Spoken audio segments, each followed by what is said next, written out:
지난주에 화요일 날 집회에 잘 다녀왔습니다. 그리고 그 집회를 위해서 수고하신 분들에게 감사를 드립니다. 우리가 이렇게 비록 적은 숫자이지만 몇백 명 앞에서 이 하나님 말씀을 전하나 얼마 안 되는 인원에서 전하나 하나님 말씀은 어디 가나 살아계심을 우리는 믿습니다. 우리 주거지에 그 안에 그 촬영한 사진들이 있는데 우리 집사님이 그것을 만들어서 여기다가 묶어놨습니다. 자, 오늘 말씀의 주제는 피할 수 없는 문제라는 제목을 가지고 우리가 은혜 나누기를 소원합니다. 우리는 이 세상을 살면서 피할 수 없는 문제들이 너무나 많이 있어요. 그건 당연한 우리의 겪어야 되고 늘 오는 문제가 늘 있다고 봅니다. 이때는 사사시대예요. 사사시대는 뭐냐? 여호수아가 가나안을 정복을 하고 각 지파별로 땅을 나누셨습니다. 12개 지파로 나눴죠. 나눠서 땅을 이제 분배를 해서 다 나눠주었는데,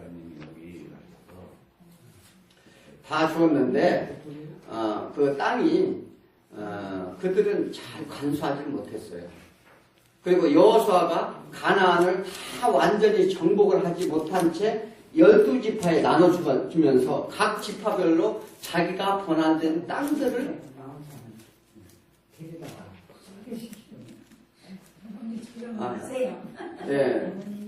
그 분할한 땅들을 전부 정복하도록 명령을 했는데 그렇지 못했습니다. 그래서 여호수아가 죽자 말씀의 기가리 시대가 옵니다. 그래서 사사시대라고 하는데 사사시대는 한 350년간 선지자가 나타나지 않습니다. 왜 그러냐? 하나님의 말씀에 그들은 귀 기울이지 않고 또 그들의 다른 우상을 섬기면서 어둠의 시대가 시작된 것입니다. 그런데 이때는 어느 때냐? 기드온이 사사시대라고 볼 수가 있습니다. 대략 12명의 사사들을 보내서 각기 자기 소견대로 다스렸다 이렇게 말을 합니다. 그런데 기드온이 300용사 하면은 우리가 성경에서 많이 들어봤죠. 흉년이 들었어요. 기근이 왔어요. 기근이 왔는데 애굽 땅에도 7년간 기근이 온 적이 있어요. 요셉이 총리로 있을 때 7년간 기근이 왔었죠. 또 이 기근이 와가지고 이 아브라함도 가나안 땅을 떠나서 애굽으로 갔을 때 큰 낭패를 보기도 합니다. 무슨 낭패를 보느냐? 자기 부인인 사락을 빼앗길 뻔한 그런 낭패도 봅니다. 또한 이삭도 기근이 들어서 가나안 땅을 버리고 애굽으로 가려고 할 때 하나님이 길을 막습니다. 하나님의 말씀에 응답을 듣고 축복을 받지요. 마찬가지로 이때는 미디안 족속과 아멜렉 족속이 연합을 해가지고 기근이 왔고 힘든 사회생활에서 쳐들어왔습니다. 기드온이 맞서게 되죠. 그런데 기드온이 그 소심한 청년이었어요. 그런데 자기한테 그 많은 수많은 군사가 쳐들어오는데 막을 자신이 없었어요. 그런데 하나님이 명령하기에 네가 나가서 막으라고 그러는 거예요. 그때 기드온이 뭐라고 합니까? 그러면 하나님 나한테 증거를 보여달라. 함께 하겠다는 약속을 좀 해달라는 거예요. 그래서 양털을 한 뭉치를 주어서 만약에 새벽에 이슬이 오는데 이 양털만 이슬이 오게 하나님이 보여주시면 제가 나가서 싸우겠습니다. 이런 얘기를 하는 거예요. 그래서 양털을 모아놓고 광야에다 이 모래바닥에다 놓아놓고 그 이튿날 아침에 보니까 그 양털만 이슬이 내린 거예요. 그 양털을 짜니까 물이 떨어지는 거예요. 근데 다른 춤에는 이슬이 하나도 안 내렸어요. 그래도 뭔가 미심쩍어. 그래서 이번에는 그러면 양털만 내리지 말고 다른 지면을 다 내리게 할 수 있느냐? 또 이렇게 물어봅니다. 그런데 그 이튿날 아침에 보니까 양털만 이슬이 안 내리고 지면에 이슬이 다 내렸어요. 우리 사람이 그렇다는 거예요. 그래서 그는 군대를 소집하는데 32,000명을 모집합니다. 그런데 하나님이 말씀을 하셔요. 야, 숫자가 너무 많다. 그래서 2만 명이 돌아갑니다. 그래도 하나님이 그러는 거예요. 그래도 숫자가 많다. 줄여서 300명이 남게 됩니다. 그러면 300명을 가지고 어떻게 그 수많은 그 적군을 물릴 수 있느냐? 그들은요, 무기 갖고 싸우지 않았어요. 뭘 썼냐? 밤중에 나팔을 불었어요, 나팔.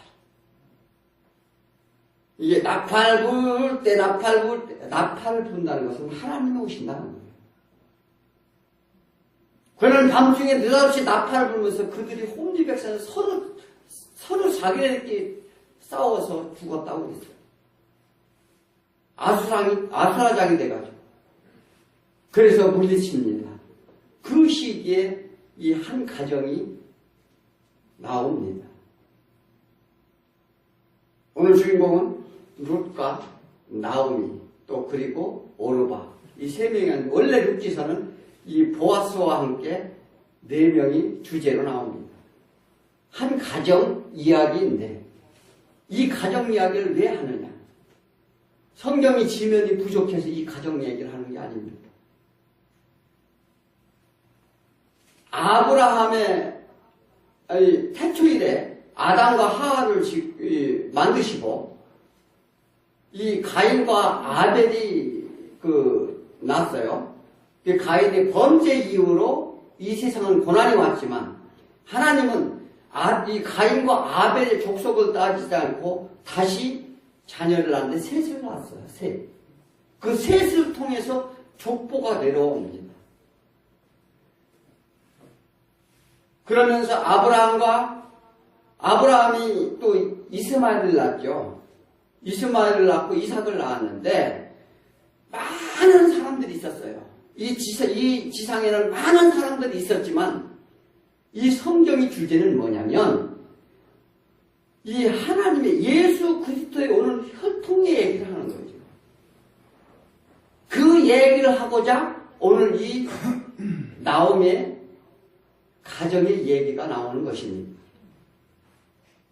그러므로 이 나오미가 엘리멜렉이 남편이고 나오미가 부인인데 이 엘리멜렉의 가정이 누구냐? 그는 이 유명한 집안이었습니다. 혈통이 좋다는 거예요. 온전한 유대인이 혈통을 가졌는데 소위 말하는 하나님의 혈통의 족보에 속한 그 가정입니다. 그런데 그들은 가난하게 살지 않았어요. 사는 땅은 베들레헴인데 베들레헴이 어디입니까? 베들레헴은요, 첫째 라헬이 묻힌 곳이 베들레헴입니다. 또 다윗의 고향이에요. 베들레헴에서 누가 났나요? 예수 그리스도가 납니다. 이 고향을 두고 자기 재산을 다 팔아서 기근이 오니까 우리 여기서 살기 힘들다 생각을 했던 거예요. 우리도 예전에 기근이 오면 흉년이 들면 먹고 살기 어려웠었잖아요. 그래서 이들은 재산을 팔고 자기 당나귀를 팔고 양과 소를 다 팔고서 어디로 가냐? 모압 지방으로 갑니다. 이 모압은 요단강 건너편에 있어요. 여호수아가 요단 이 가나안을 입성하기 전에 군대를 모아놓고 잠시 머물렀던 곳입니다. 그것 또한 이 기름진 곳이었어요. 평야지대고 농사가 비옥하게 잘 되는 곳이기도 했습니다. 그래서 그곳으로 이주를 갑니다. 처음엔 이주를 갈 목적이 아니었어요. 잠시 그쪽에 가서 기근이 있을 동안 피해보자 갔는데 이 엘리멜렉이 가서 얼마 안 있어 죽게 됩니다. 엘리멜렉이라는 것은 하나님이 왕이시다라는 뜻이에요. 그래서 이 나오미와 같이 이 나오미는 뭐냐면 기쁨이란 뜻입니다. 이 나오미와 같이 가는데 두 아들 말론과 기론과 같이 이제 그곳에 이주하게 되는데 그곳에 살다가 보니까 엘리멜렉이 죽고 얼마 안 있어서 말론과 기론이 죽습니다. 그런데 그들은 거기서 결혼을 했어요. 결혼했는데 두 며느리가 있었는데 하나는 오르바요, 하나는 루시입니다. 루시 맏며느리고요. 오르바가 둘째 며느리입니다. 그런데 그들은 가지고 갔던 있는 돈조차 다 까먹었어요.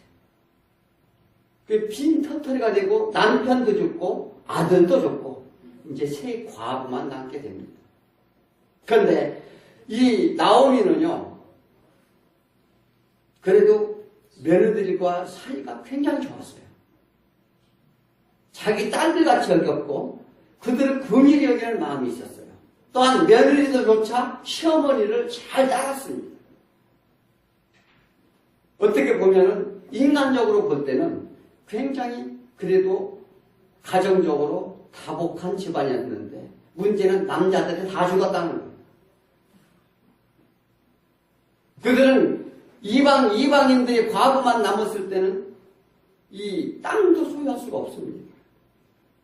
소위 말하는 얻어먹고 살아야 되는 입장밖에 될 수가 없어서 마침 그때에 베들레헴에 풍년이 들었다는 소문이 또 들리기 시작을 합니다.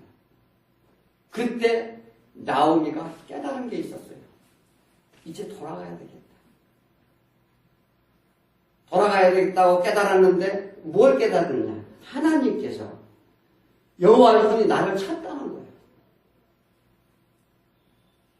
그런데 룻과 오르바한테 같이 이제 떠나가고 가는 길 도중에 그 얘기를 합니다.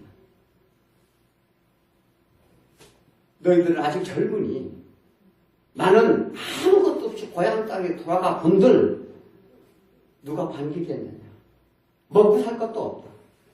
그러니 너희들은 고향에 돌아가서 다시 좋은 남자 만나가지고 여자 팔자는 그렇지 않습니까? 좋은 남자를 만나서 돈 있는 남자를 만나면 형편이 피잖아요. 그렇게 요청을 합니다. 그런데 그 며느리들이 저희들은 어머니를 끝까지 쫓아가겠습니다. 이 얘기를 해요.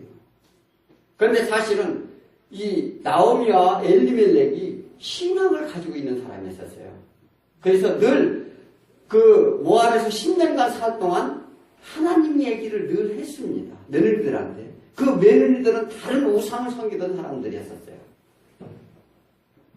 그런데 그러면서 그 얘기를 하죠. 그들이 계대 결혼법이라는 게 있어요. 계대 결혼법이 뭐냐면 종족 보호와 이 번식을 위해서 그때는 사람이 숫자가 많은 종족이 힘을 가졌어요. 그러므로 그들은 그 종족 보호를 위해서 계대 결혼법이라는 유대 법이 있었는데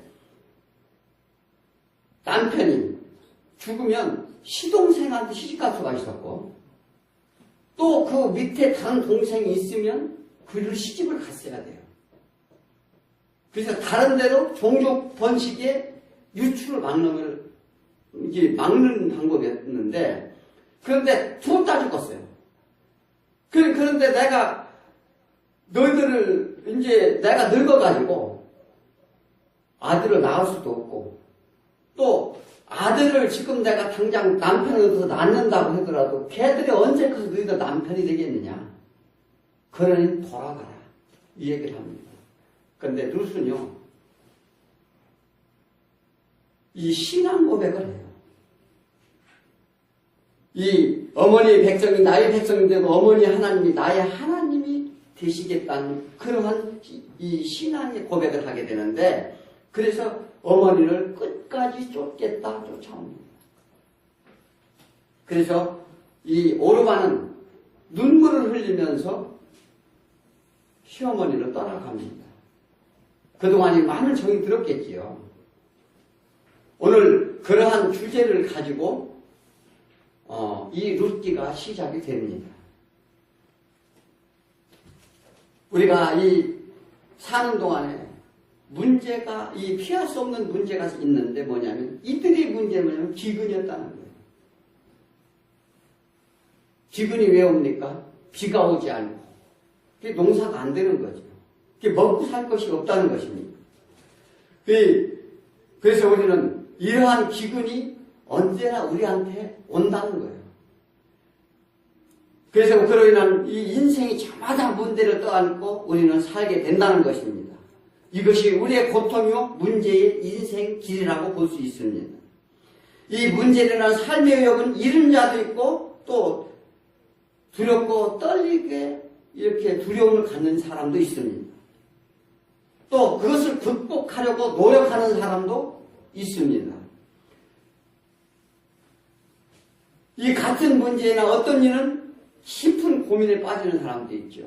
그래가지고 우울증도 걸리고 막 자살하는 사람도 있고 별사람이 다 있습니다. 우리 그래서 인간들에게는 어떤 문제이든 문제가 다 있다는 것입니다. 어쩌면 하나님을 믿는 성도의 믿지 않는 불신자보다 더 문제가 있을지도 모릅니다. 왜 그러냐? 불신자들은요, 문제가 생기면 그들의 방법대로 할 수가 있어요.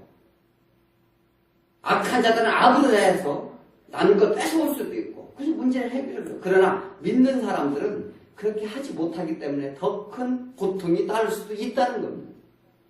그래서 요한복음 15장 18절 19절에 보니까 세상이 너희를 미워하면 너희보다 먼저 나를 미워한 줄 알라. 너희가 세상에 속하였으면 세상이 자기 것을 사랑할 터이나 너희는 세상에 속한 자가 아니요 도리어 세상에서 나의 택함을 입은 거로 세상이 너희를 미워하느니라. 세상 사람들은 세상 방법대로 해결해 간다는 거예요. 그런데 하나님의 믿는 사람은 하나님의 방법대로 하라는 것입니다. 예수님이 재림시까지 각가지 문제를 각오함과 동시에 어떻게 우리가 해결할 것인가, 그들 문제들 앞에 당당히 대적할 준비를 가져라.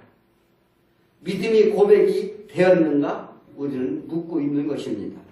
그래서 본문에서 이 한 가정이 선택한 고난의 문제를, 그들의 해결하고자 하는 그들의 어떤 이런 문제들을, 그들이 어떤 선택을 해서 어떤 문제가 발생했는지를 교훈을 얻기 소원합니다. 그래서 첫 번째는 문제로부터 우리가 도피하지 말아야 된다는 것입니다. 문제가 있을 때 정면으로 맞서야 된다는 것인데, 이 나오미 가정을 먹고 사는 문제에 부딪히게 됩니다. 또 헌신적으로 그들은 살고자 하는 그런 문제 앞에 그런 신앙적을 가진 것이 아니라 현실적으로 봤다는 거예요. 우리가 현실적으로 가정이 궁핍하고 먹을 것이 없고 질병이 오고 고난이 왔다고 하면 우리 현실적으로 큰 문제일 수밖에 없습니다. 흉년이라는 기근 앞에 그들은 양식이 풍부한 모압으로 이주합니다. 어떻게 보면 이성적으로 맞는 얘기일지도 모릅니다.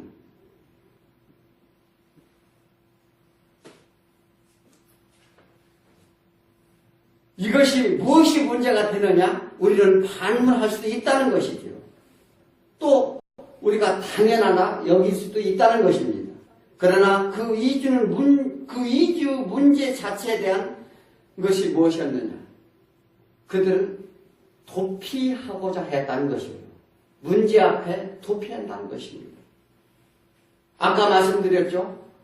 기근이 왔을 때 아브라함이 약속의 땅을 도피함으로써 어떤 문제가 발생했다고요? 자기 부인까지 빼앗길 뻔한 그런 사건이 일어납니다. 무엇에 대한 높이였는가? 하나님이 주신 기업을 자기 마음대로 팔아버렸어요.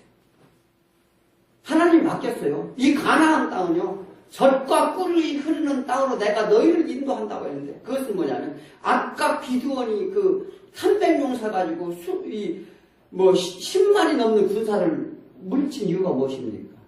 하나님이 함께 하실 때문에 물리친 거예요. 그러니까 이들은 하나님을 믿지 않았다는 거예요. 그러므로 그것을 도피하고 주신 기업을 다 팽개치고 자기네들 양식을 위해서 도피했다는 거예요. 이 주신 기업에 고난이 있다 버리고 세상 속으로 나아갔다는 것입니다.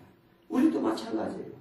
우리가 하나님을 믿다가 힘들고 어렵고 무엇이 이렇게 그러냐고 하나님을 떠나간 자들이 징계를 당하는 모습을 간혹 봅니다. 이게 똑같은 얘기예요. 이 모압 땅은 하나님이 기업으로 주신 약속이 땅이 아닌 곳인데 이방인 땅이에요.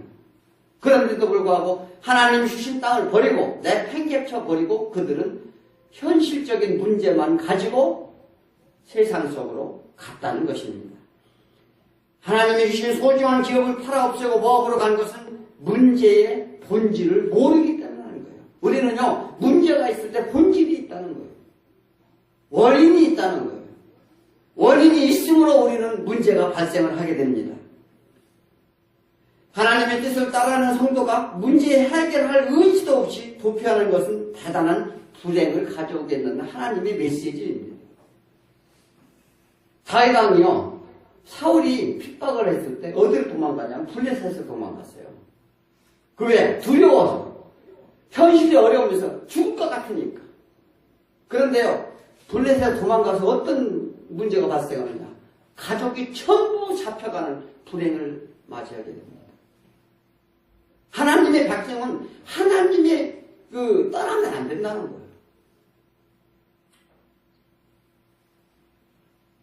이 도피하는 것은 하나님을 속이려는 것과 같다는 것입니다. 그 결과를 보십시오. 아비멜렉이 먼저 죽습니다.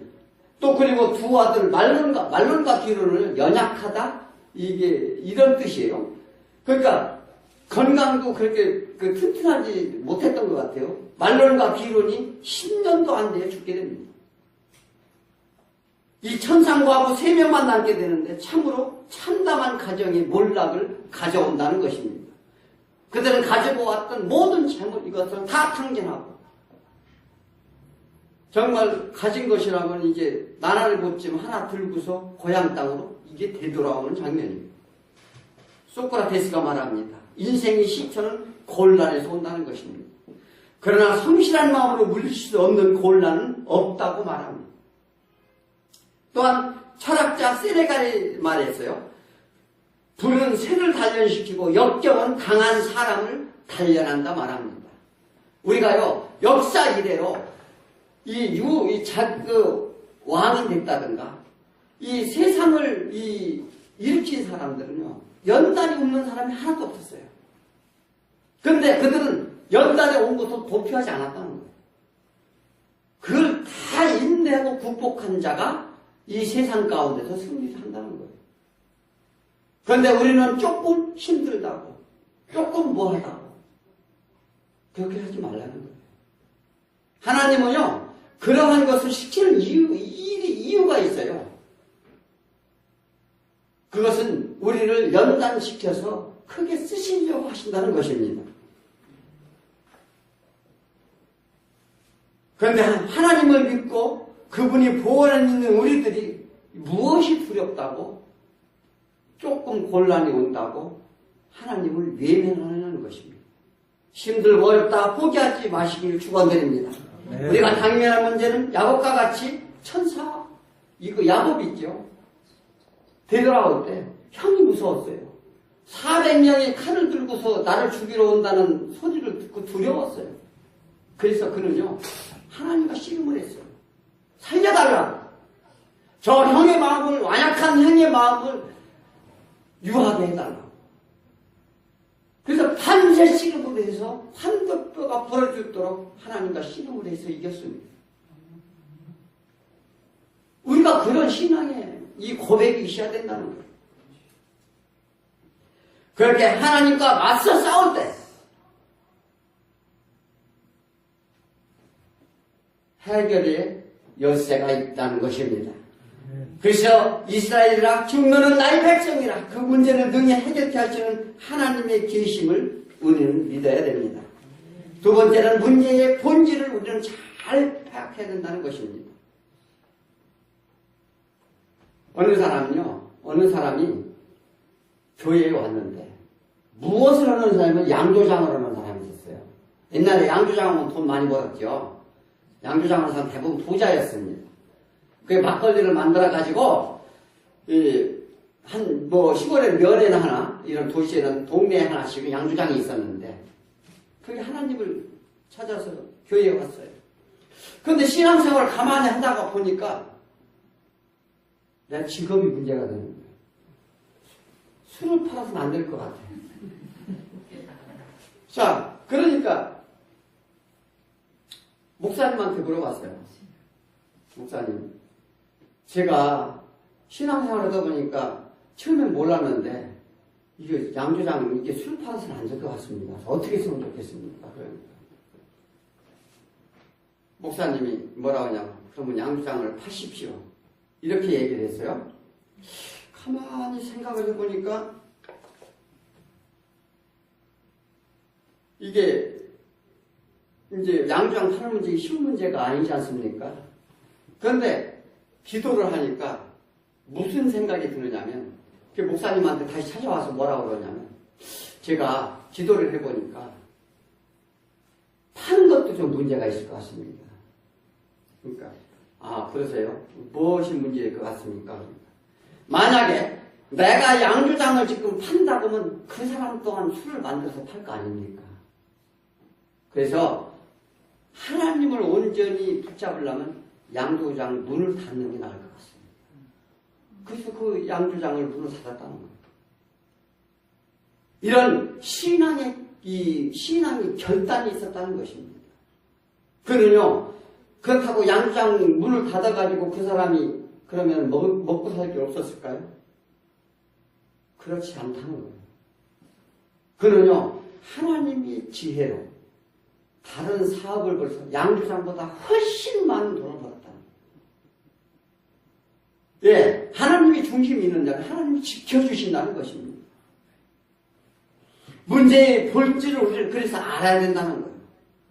그에 맞는 해결책을 찾을 수 있는 지혜가 있기를 소원합니다. 이 엘리멜렉과 나오면 단순히 기근만을 보았어요. 우리에게 언제나 기근이 온다는 것입니다. 물질이든 질병이든 정신병이든 무엇이든 기근이 우리가 올 수 있다는 거예요. 그 가정의 기근을 피해 그들은 모압을 갔으나 이 큰 낭패를 보고 해결하지 못했습니다. 또 베들레헴의 기근의 본질이 무엇이 있었을까요? 당시에 이스라엘에 대한 제약이었습니다. 기근이 왜 왔느냐? 그들이 하나님의 말씀을 믿지 않았다는 거예요. 우상을 섬겼다는 거예요. 그러면 하나님이 징계로 기근을 줬어요. 그런데 그들은 그것을 알지 못했어요. 단순한 기근으로 봤다는 것입니다. 이 당시는 사사시대라고 그랬죠. 그러므로 하나님의 말씀이 멀리 되고 그들은 자기 생각대로 자기 취향대로 살아가는 시대에 있었어요. 이스라엘 민족들은 자기들이 죄를 회개하기보다는 겉으로 드러난 일에 전전긍긍했습니다. 그래도 하나님이 긍휼히 여기셔서 힘들 때마다 다른 민족이 쳐들어올 때마다 12명의 사사를 보냈어요. 그래서 그들과 적들과 맞설 수 있도록 하나님의 이 긍휼과 사랑을 베풀었습니다. 우리가 암에 걸렸다고 하면 암에 걸린 사람이 임시 처방으로 머리가 아프다고 해서 머리 두통약을 먹고 감기약을 먹고 또 이 보이는 현상적인 약만 넣어서 이게 치유가 될까요? 다 임시 처방만 된다는 거예요. 안에 근본어린 뿌리를 뽑아내야 그 병을 고칠 수 있다는 것입니다. 그래서 오늘 말씀을 통하여 교훈합니다. 하나님의 징계를 우리의 힘으로 해결을 한다면, 하나님의 경고를 무시한다면 더 큰 불행이 온다는 것을 우리는 믿어야 될 줄 믿습니다. 모든 문제의 본질은 나와 하나님과의 관계에서 온다는 거예요. 이걸 분명히 알아야 돼요. 나와 하나님과의 관계에서 우리의 고난과 역경이 온다는 것입니다. 사단의 공격이든 하나님의 시험이든 모두 하나님의 주관하심을 우리는 믿어야 된다는 거예요. 네. 우리가 문제가 있었던 주님 앞에 나와 기도하시기 바랍니다. 회개하시기 바랍니다. 문제의 열쇠는 하나님이심을 믿는 저와 여러분에게 축원드립니다. 제 마지막으로 문제 해결에는 기준을 확고히 세우라는 것입니다. 우리의 삶 속에 문제 해결의 기준이 있어야 합니다. 엘리멜렉의 가정의 기준은 무엇이었나요? 단순한 양식을 가지고 그들은 그런 기준으로 봤습니다. 아니, 세상 것에 대한 미혹된 우리의 마음이라 볼 수 있겠습니다. 육과 영의 양식은 언약 백성으로서 공급해 주시는 하나님의 말씀에 순종해 있다는 것입니다. 첫째 잘못은 언약의 땅을 버린 것이었습니다. 두 번째 잘못은 무엇이냐? 율법에 어긋나는 이방 여인들과의 결혼에 있었습니다. 그들은요, 이방 여인과 결혼을 철저히 금지했어요. 그런데 그러한 이방 여인과 결혼을 했어요. 세 번째는 신앙을 가진 아비멜렉과 나오미가 이 결혼 자체도 묵과하고 그냥 허용했다는 것입니다. 나오미와 며느리의 관계는 인간적으로는 기감이 됩니다. 이 고부관계가 가깝게 지내는 것, 며느리에 대한 지극한 사랑과 또 며느리가 그 시부모에 대한 효심을 볼 수가 있습니다. 그런데 그때서야 다행히도 나오미는 깨닫게 되고 자기가 하나님을 버렸다는 것, 하나님을 배반했다, 하나님 손이 나를 쳤다고 고백을 합니다. 지금 우리에게 닥친 문제가 뭐가 있겠습니까? 또 무엇이 있습니까? 또 우리는 또 무엇으로 해결하려고 하시는 거냐는 겁니다. 먼저 가슴 속에 하나님의 도우심을 심고 문제를 우리가 해결하겠다는 결심을 하시기를 소원합니다. 네. 어떤 일이 있어도 내 몸과 마음과 정성을 다해 오직 하나님만 바라보시길 축원드립니다. 네. 성령의 도우심을 받기를 소원합니다. 성령님이 도와주옵소서. 우리는 기도하시기 바랍니다. 룻은 나오미의 신앙교육을 12년 받았습니다. 어머니가 믿는 하나님을 따름으로 축복받겠다 신앙 고백을 합니다. 사실은요, 나오미가 물어봤어요. 너희 신을 따라가겠느냐? 하나님을 믿겠느냐? 사실 물어보는 장면으로 떠나갑니다. 우리가 인간적으로 볼 때는요, 오르바의 선택이 옳을 수도 있다고 생각이 듭니다. 고향 땅 유다로 돌아가 봐야 천상과부로 살 수밖에 없는 입장이었어요. 왜? 그의 친족들이 없었어요. 그런데 뒤에 등장하는 보아스가 나옵니다. 보아스가 친족이에요. 보아스가 누구냐? 예수님의 계열의 혈족입니다. 이 하나님의 원대한 계획이 있었어요, 사실은.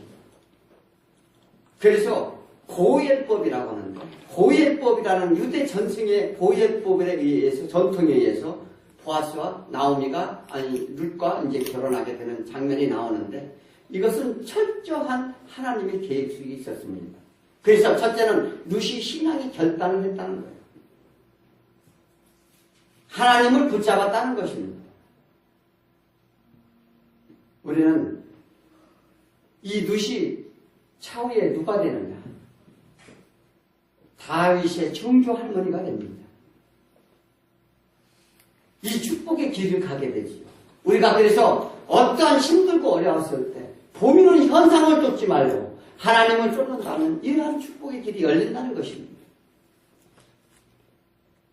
이 땅의 기름진 축복과 하늘의 신령한 복을 그는 누리게 됩니다. 우리는 완벽하지 못합니다. 크든지 작든지 모든 문제, 그 문제가 우리는 날마다 문제 가운데 시험을 하고 있습니다. 그런데 그 문제마다 우리의 그 문제의 정체를 알아야 된다는 거예요. 그래서 우리는 믿는 자는 낙심치 않아야 됩니다. 또 문제를 하나님께 우리는 내어 놓아야 된다는 것입니다. 그래서 하나님께 내어놓고 매달릴 때 야곱과 같이 하나님께 그래 내 이스라엘이라 불렀듯이 그래 너는 내 백성이니 내 자녀니 내가 지켜준다 하나님의 약속을 얻어내는 저와 여러분에게 축원드립니다. 사단이 비에게도 하나님의 시험도 우리를 연단받아 정금같이 나와 쓰임받는 저와 여러분이 되길 축원드립니다. 기도하겠습니다.